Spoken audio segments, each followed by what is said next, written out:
यार इसमें ना एक पॉइंट है जो बच्चों को थोड़ा कंफ्यूज करता है, वो मैं पहले डिस्कस कर लेता हूँ आपके साथ। यहाँ पे जब तक ऐसा लिखा रहता है ना, जब तक ऐसा लिखा रहता है limit x tends to a, बच्चों को कोई दिक्कत नहीं होता, क्योंकि बच्चे थोड़ा सा ना कई बार चीज़ें याद रखनी भी लग जाते हैं।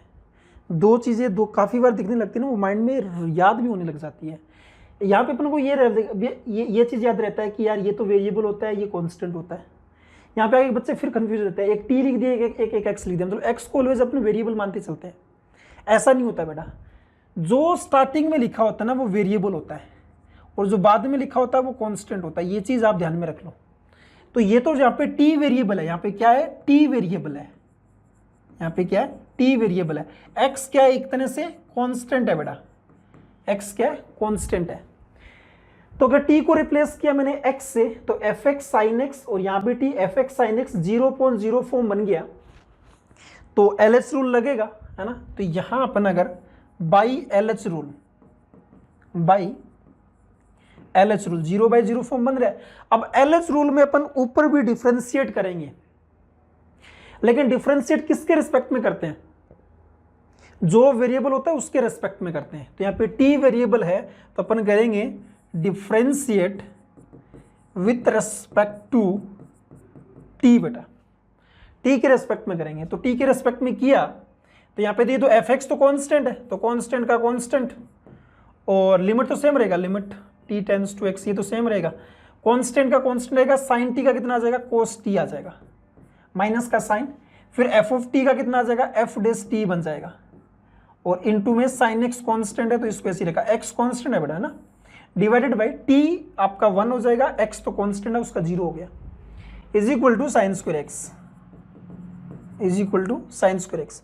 टी की जगह एक्स पुट करो तो f x into cos x minus का f dash x into sine x is equal to sine square x, या नेगेटिव से मल्टीप्लाई किया तो f dash x sine x minus में f x cos x is equal to minus का sine square x. अब यहां पे ना आपको एक चीज ध्यान में आ रहा होगा बेटा, पहले इसको डिफ्रेंशिएट किया, इसको सेम रखा, फिर इसको सेम रखा और इसको डिफ्रेंशिएट कर दिया, है ना, ऐसे ही ना, साइन का कोस एफ एक्स का ये, तो एक तरह से ये, और बीच में माइनस भी है, अगर प्लस होता है तो अपन इंटू करते, बीच में माइनस है तो मैं इससे डिवाइड कर दूं। अगर आप ये चीजें ध्यान में आनी चाहिए आपके यार, ये जो मैनिपुलेशंस है ना, देखो मैथ्स के अंदर क्वेश्चंस टफ क्यों होते हैं, ये बार बार बोलता रहता हूं मैं, टफ क्या, जहां पे मैनिपुलेशंस में आप अटकते हो, बाकी सारी चीजें सेम है यार, ये कंसेप्ट है, ये सेम रहेगा, ये जो अभी बता रहे हैं आपको।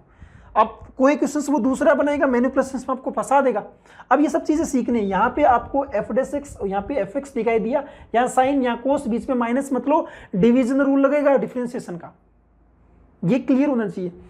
तो यहाँ पे इससे अगर मैं डिवाइड करूँ तो ये क्या बन के आएगा, f dash x into sine x minus का f x into cos x divided by का sine square x is equal to -1।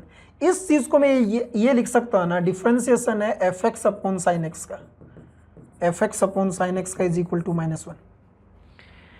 करो इसको, साइन स्क्वेयर एक्स इंटू में sine x into f dash x minus में f x into cos x, तो ये तो चीज ऊपर लिखा हुआ है, तो इसको दोनों तरफ आप इंटीग्रेट कर दो, इंटीग्रेट करो, डिफरेंशिएट किया फिर इंटीग्रेट किया तो यही बन के आएगा F x upon sine x is equal to minus का एक्स प्लस का सी, ये बन के आ गया। सी का वैल्यू निकालने के लिए एक कंडीशंस दिया ही हुआ है। ये कंडीशंस क्या है कि एक्स को अगर आप π/6 पुट करते हो तो वाई को -π/12 पुट करोगे, बस ये अप्लाई करो। एक्स को अगर मैं π/6 पुट करता हूं तो माइनस का π/12, और ये π/6 पुट किया तो ये 1/2 इज इक्वल टू माइनस का π/6 प्लस सी, ये माइनस का π/6 तो ये कैंसिल आउट, सी का वैल्यू 0 आ गया, सी 0 आ गया तो एफ एक्स क्या बन के आया, माइनस का एक्स साइन एक्स। इतना बड़ा कुछ एक्सपेरिमेंट सिंप्लीफाई करने के बाद में ये एफ एक्स का रिजल्ट मिल के आ गया मेरे को। अब तो आगे ना, अब आगे नॉर्मल कैलकुलेशन आपके पास, नॉर्मल कैलकुलेशन बचा हुआ है, ऑप्शन एक एक करके चेक कर सकते हैं अपन। चलो ए ऑप्शन पे देखो, एफ ऑफ पाई बाई 4 पे वैल्यू पूछा हुआ है, तो आप निकाल लो एफ ऑफ पाई बाई 4 कितना आ जाएगा, माइनस पाई बाई 4 इंटू 1/√2, और ये कितना दिया हुआ है, प्लस दिया हुआ है, तो गड़बड़ हो गया, गलत आ गया। दूसरे वाले में f x is equal to, यार ये जो चीज दिया हुआ है ना, ये कुछ बच्चों के तो देखते माइंड में आ गया होगा, है ना। ये जो अपन बाइनोमियल थ्योरम चैप्टर में और लिमिट में भी पढ़ते हैं, एक्सपेंशन पढ़ते हैं ना जो अपन, उससे रिलेटेड आप बहुत इजीली कर सकते हो। आप इसको, आप एफ एक्स को लिखो माइनस का एक्स साइन एक्स, माइनस का x sine x is less than क्या था, एक्स की पावर 4/6 माइनस का एक्स स्क्वायर। मैं क्या करता हूं ना, माइनस एक्स से डिवाइड करता हूं, क्योंकि x किसको बिलोंग कर रहा है, x बिलोंग कर रहा है 0 और पाई के बीच में। माइनस एक्स नेगेटिव आएगा तो आपका साइन चेंज कर देगा, तो ये sine x is greater than, एक x कम होगा, x³/6, है ना, और माइनस का, सॉरी माइनस साइन भी तो लगेगा ना, तो ये बन जाएगा माइनस का x³ और ये प्लस का x बन गया। थोड़ा सिंप्लीफाई कर लो, sine x is greater than ये x माइनस x³, 6 को क्या लिख सकते हैं अपन, 3 फैक्टोरियल बोल सकते हैं। क्या बोल सकते हैं, 3 फैक्टोरियल। यार इसको एक्सपेंड करो, ये क्या आएगा, x minus x³/3 factorial plus x की पावर 5/5 फैक्टोरियल माइनस x की पावर 7/7 फैक्टोरियल, ये चलता रहेगा ऐसे।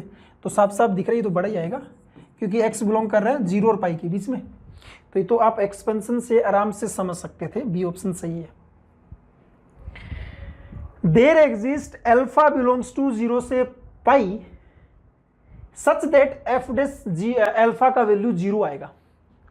तो मैं क्या करता हूं ना, एफ डेस एक्स देखो क्या है, एफ एक्स था आपके पास में माइनस का x sine x, F dash x क्या आएगा ना, माइनस का एक्स कोस एक्स और माइनस कितना आ जाएगा ना, साइन एक्स। अगर मैं एफ डेस अल्फा करूं तो कितना आ जाएगा ना, माइनस का अल्फा कोस अल्फा माइनस का sine alpha is equal to 0। ये देखना है, tan alpha equal to minus alpha, alpha belongs to 0 और पाई के बीच में कोई सॉल्यूशन मिल रहा है क्या, ये चेक करना है मेरे को। तो सिंपली यार दो कर्व दे रखा है, दोनों कर्व को आप ग्राफ बनाओ, और किसके बीच में, 0 और पाई के बीच में। तो ये π/2 आ गया, और ग्राफ की स्ट्रक्चर कुछ ऐसे बनेगी, 0 और π/2 के बीच में, और यहाँ पे पाई ऐसे जाता है ना, ये ऐसे आ गया। अब क्या है ना, ये तो आ गया टेन अल्फा का, और माइनस अल्फा ग्राफ ये आएगा, माइनस अल्फा ग्राफ ऑब्वियसली इस पॉइंट, एक पॉइंट पर कट कर रहा है, एटलीस्ट 1 पॉइंट, और यही बोला हुआ है there exist alpha belongs to this, सही तो है।